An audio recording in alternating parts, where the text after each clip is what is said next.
بنیادوں سے چل کر کے دیواروں تک پہنچ چکا ہے، اب چھت کا مرحلہ باقی ہے، اور انشاءاللہ ہمیں امید ہی نہیں بلکہ یقین ہے کہ جیسے آپ نے ماضی میں دل کھول کر کے ادارے کا تعاون کیا ہے، آج اس سے بھی بڑھ کر کے انشاءاللہ آپ اس کار خیر کے اندر حصہ لیں گے۔ حضرات آئیے، جیسا کہ آپ جانتے ہیں کہ یہ عظیم الشان پروگرام محفل حمد و نعت، اور حمد و نعت کے ساتھ ساتھ ایک عظیم خطاب بھی اس پروگرام کا بنیادی اور اہم جز ہے، اور اس کے لیے جیسا کہ میں نے عرض کیا کہ ایک عظیم مقرر اور ایک عظیم مصنف اور ایک ماہر اور بہترین مدرس کی ساری صفات اپنے اندر جمع کرنے والی عظیم ہستی، جو ہمارے ہی صرف استاد نہیں بلکہ ہمارے ادارے کے کئی اساتذہ کے بھی استاد ہیں، اور جن کا فیض پورے اس مشرقی اور مغربی یو پی کے اندر درس و تدریس کے تعلق سے اللہ کے فضل و کرم سے پھیل رہا ہے۔ اس عظیم ہستی نے بہادر گنج کی سرزمین میں آنکھیں کھولی ہیں اور وہاں سے علمی سفر شروع کیا،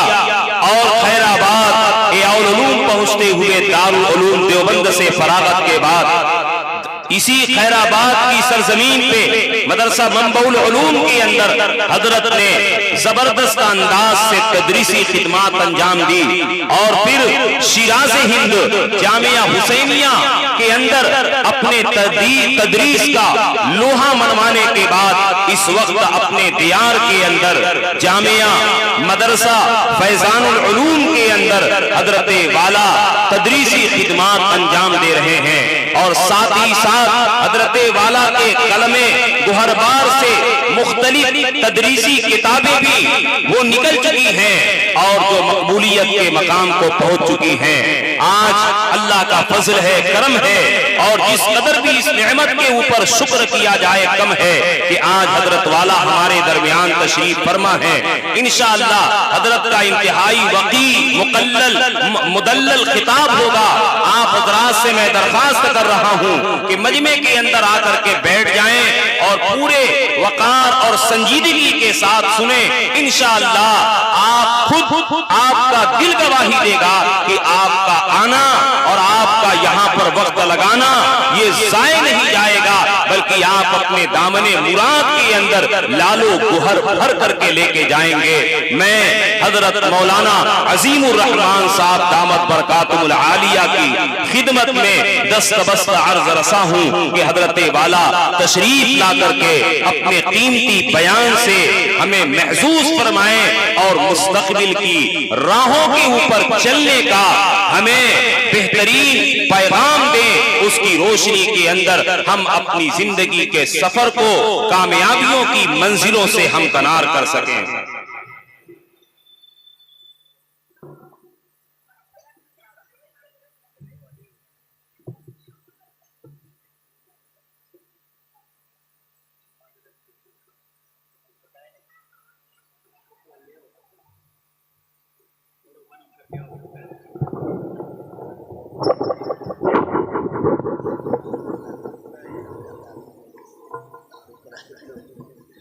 کیا امیدیں باتیں ہوں گی؟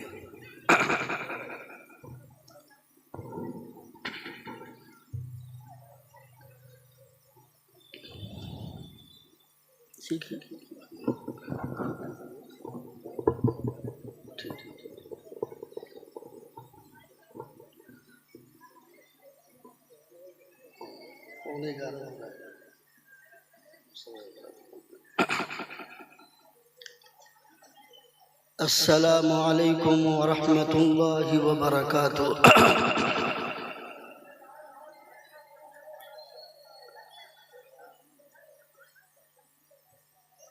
الحمد للہ نحمده ونستعینه ونستغفره ونؤمن به ونتوكل عليه ونصلي ونسلم على رسوله محمد بن عبد الله الأمين وعلى آله وصحبه أجمعين. أما بعد، فأعوذ بالله من الشيطان الرجيم. بسم الله الرحمن الرحيم.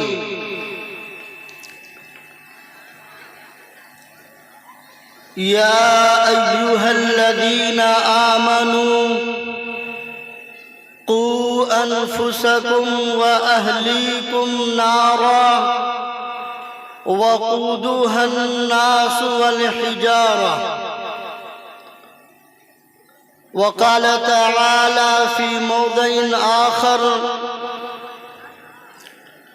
من ذا الذي يقرض الله قرضا حسنا فيضاعفه له أضعافا كثيرة. وقال رسول الله صلى الله عليه وسلم: طلب العلم فريضة على كل مسلم، أو كما قال عليه الصلاة والسلام. وقال رسول الله صلى الله عليه وسلم في رواية أخرى: من خرج في طلب العلم فهو في سبيل الله حتى يرجع، أو كما قال عليه الصلاة والسلام. صدق الله العظيم وصدق رسوله النبي الكريم. يا رب صل وسلم دائما أبدا على حبيبك خير الخلق كلهم. صدر محترم، معزز علماء کرام اور حاضرین گرامی،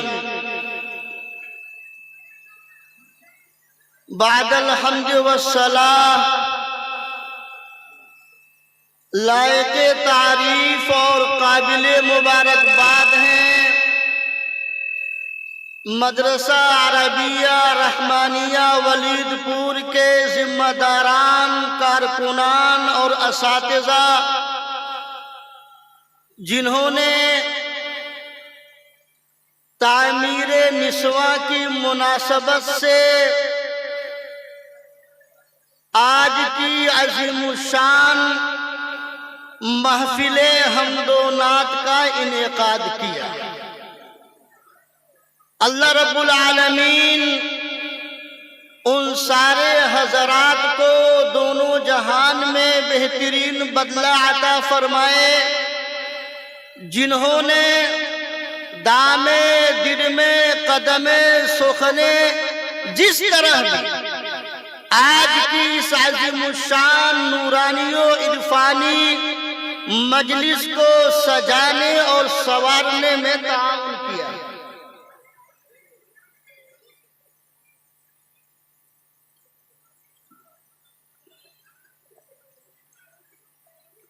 حضرات گرامی،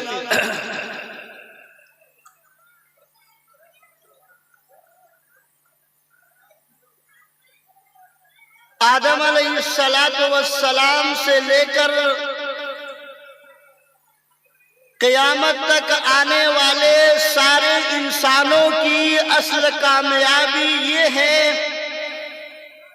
کہ وہ جہنم سے بچ کر جنت میں چلا جائے۔ فَمَنْ زُحْزِحَ عَنِ النَّارِ وَأُدْخِلَ الْجَنَّةَ فَقَدْ فَازَ۔ جو مرد، جو عورت، جو انسان جہنم سے بچا لیا گیا اور جنت میں داخل کر دیا گیا، وہی حقیقت میں کامیاب ہے۔ جہنم سے بچ جانا،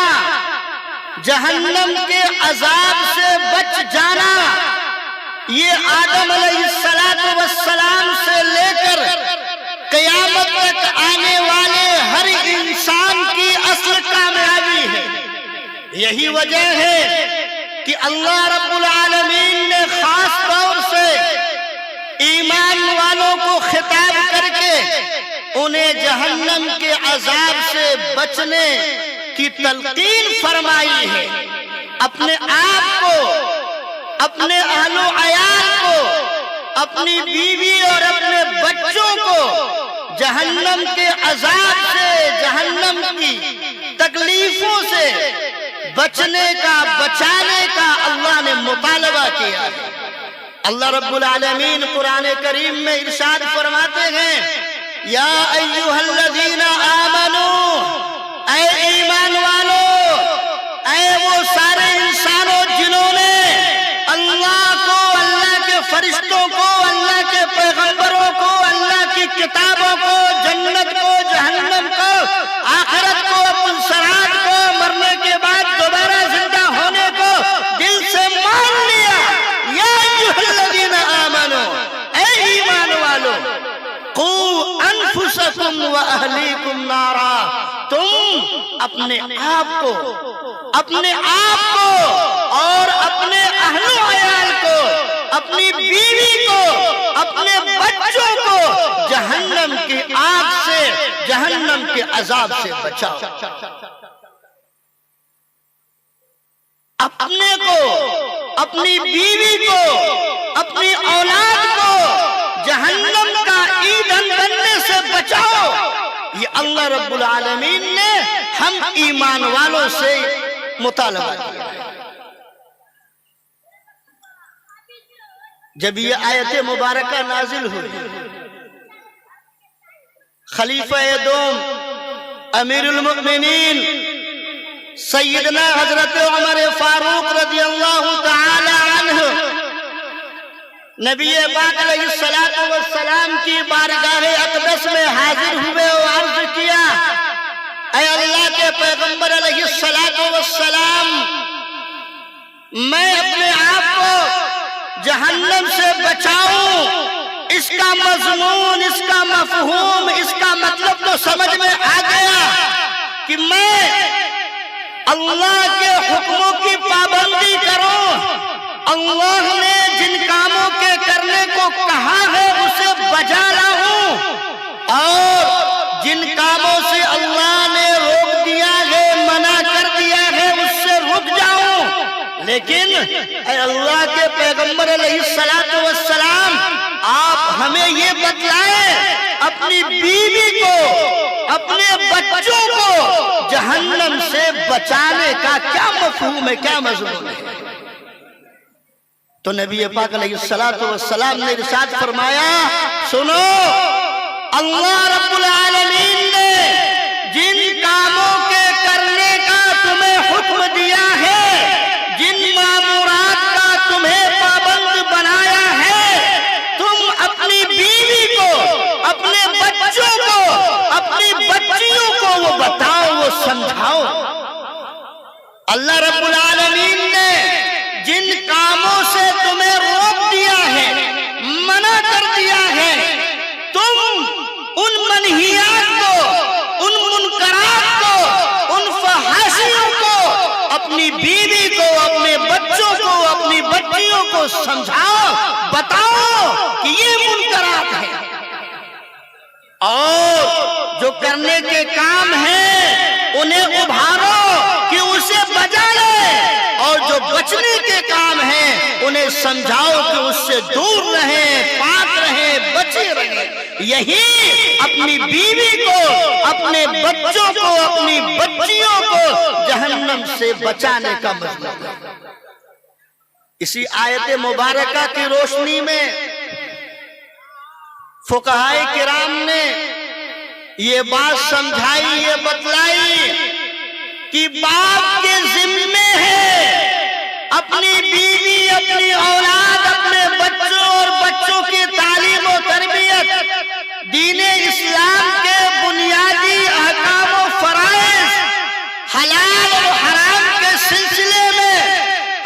بیوی کو سمجھانا اور بتانا، اپنے بچوں اور بچیوں کو سمجھانا اور بتانا، یہ باپ کی ذمہ داریوں میں سے ہے، یہ باپ کے فرائض میں سے۔ جس طرح باپ کے ذمہ یہ ہے کہ وہ خود جانے حلال کیا ہے، کرنے کے کام کیا ہے تاکہ اسے بجا لے، حرام کیا ہے، بچنے کے کام کیا ہے تاکہ وہ اس سے دور رہے۔ اس کے ذمے یہ بھی ایک فریضہ ہے کہ وہ اپنی بیوی، اپنی اولاد کو ان حلال و حرام کے سلسلے میں سمجھائے، انہیں بتلائے۔ جس طرح ہم باپ اپنی بیوی کے لیے، اپنے بچوں اور بچیوں کے لیے کھانے پینے، رہنے سہنے، اوڑھنے پہننے کے انتظام کرتے ہیں، بیوی کا نفقہ و سکنا شوہر کے ذمہ واجب ہے، اولاد جب تک نابالغ ہے اس کا نفقہ و سکنا شوہر کے ذمہ ہے۔ جس طرح ہم اپنی بیوی اور بچوں کے لیے کھانے پینے، رہنے سہنے کے عمدہ سے عمدہ انتظامات کرتے ہیں، اس کے لیے کہیں کوئی ملازمت کرتا ہے، کہیں کوئی کھیتی کرتا ہے، کہیں کوئی بزنس کرتا ہے، دکان کرتا ہے، کہیں کوئی لوم اور پاور لوم چلا رہا ہے، جس طرح یہ سب کام کر کے ہم اپنی بیوی اور بچوں کے رہنے سہنے، کھانے پینے کے انتظامات کرتے ہیں، جس طرح اسے اپنی ذمہ داری سمجھتے ہیں، اس سے کہیں بڑھ کر باپ کی یہ ذمہ داری ہے کہ اپنی بیوی اور اپنی اولاد کی دینی تعلیم و تربیت کرے، دینی تعلیم و تربیت کرے، اپنی بیوی کو بیٹھا کے یہ بتائے، یہ سمجھائے،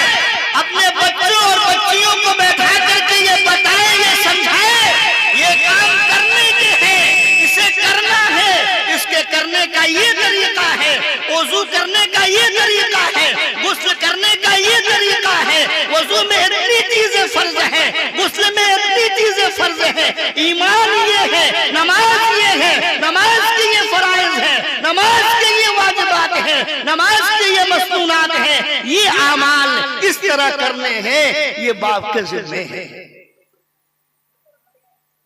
یہ باپ کے ذمہ ہے۔ نبی پاک علیہ السلام نے ایک حدیث میں ارشاد فرمایا، ما نحل والد ولدہ افضل من ادب حسن۔ آج ہم باپ، آج ہم گھر کے گارجین اور ذمہ دار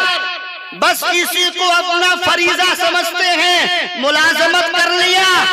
لوم چلا لیا،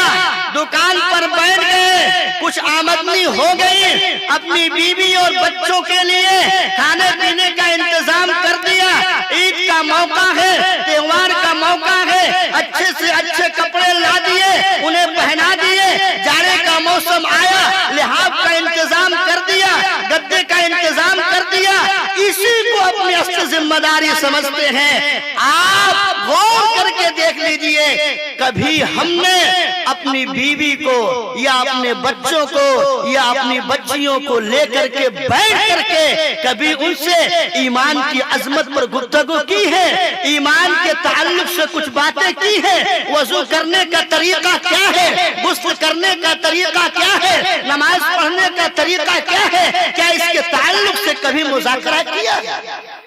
اسے ہم اپنی ذمہ داری نہیں سمجھتے۔ دنیاوی اعتبار سے، رہنے سہنے کھانے پینے کے اعتبار سے بہتر سے بہتر نظم ہو جائے، اچھا سے اچھا انتظام ہو جائے، اسی کو ہم اصل تحفہ اور اصل چیز سمجھتے ہیں، اپنی بیوی کے لیے بھی، اپنی اولاد کے لیے بھی۔ حالانکہ نبی پاک علیہ السلام نے ارشاد فرمایا، ما نحل والد ولدہ افضل من ادب حسن۔ کسی باپ نے اپنی اولاد کو بہترین تعلیم و تربیت سے افضل اور بہتر کوئی تحفہ نہیں دیا، کوئی گفٹ نہیں کیا۔ ہم نے اپنی اولاد کو، اپنے بچوں کو، اپنی بچیوں کو دین کے تعلق سے سمجھا دیا، ان کا مزاج دینی بنا دیا۔ دین اسلام کے جو بنیادی پیغامات ہیں ہم نے انہیں سمجھا دیا، انہیں بتا دیا، تو سمجھیے یہ حقیقت میں عظیم تحفہ ہے جو ایک باپ کی طرف سے اپنی اولاد کو ملا ہے، اپنی اولاد کو ملا ہے۔ اولاد کے تعلق سے ہم یہ جانتے ہیں کہ اولاد پر والدین کی کیا ذمہ داریاں ہیں، کیا حقوق ہیں، کیا فرائض ہیں۔ اس میں کوئی شک و شبہ نہیں ہے کہ والدین کے حقوق و فرائض اولاد کے ذمہ بہت ہیں، بہت ہیں۔ قرآنی آیات اور نبوی احادیث بھری پڑی ہوئی ہیں، لیکن وہی قرآن، وہی آیتیں، وہی نبوی احادیث ہمیں یہ بھی بتا رہی ہیں کہ جس طرح اولاد پر والدین کے حقوق و فرائض ہیں، اسی طرح والدین کے، باپ کے، اپنی اولاد کے بھی کچھ حقوق و فرائض ہیں، ان کی صحیح دینی تعلیم و تربیت کرنا۔ اور ہمیں خود پتہ نہیں ہے کہ وضو کس طرح کرنا ہے،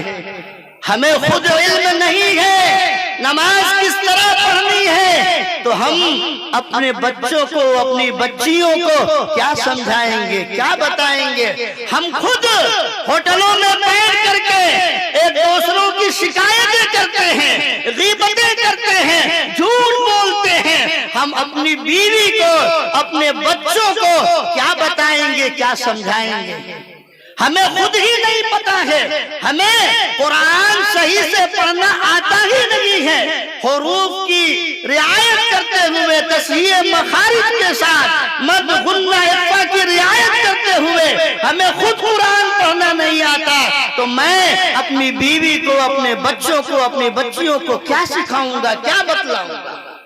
یہ ذمہ داری ہے۔ یا ایھا الذین آمنوا قوا انفسکم واہلیکم نارا، یہ باپ کی ذمہ داری ہے، خود کو بھی جہنم سے بچائے، اپنی بیوی اور اولاد کو بھی جہنم کی آگ سے بچائے، یہ باپ کی ذمہ داری ہے۔ اسی لیے اللہ رب العالمین نے اپنے نبی کی زبانی یہ بات بھی کہلوا دی، طلب العلم فریضۃ علی کل مسلم، علم دین کا حاصل کرنا،